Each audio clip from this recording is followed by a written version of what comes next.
Jy moet my hierdie ding verduidelik van luister met jou vel. Wat 'n pragtige manier om dit te sê. Wat beteken dit vir jou? Ek dink dit beteken net met al jou sintuie, met absoluut al jou aandag.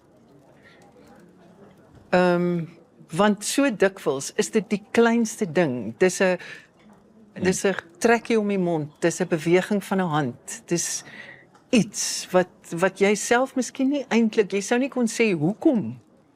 Weet jy op daai oomblik daar's iets hier, daar's iets dieper. Druk net nog 'n keer daar.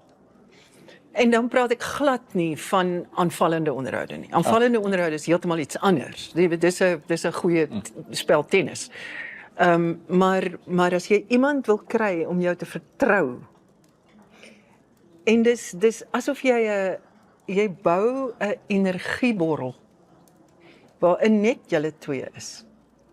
En die kamera en die klank en die producer en almal wat in die vertrek is nie meer daar nie.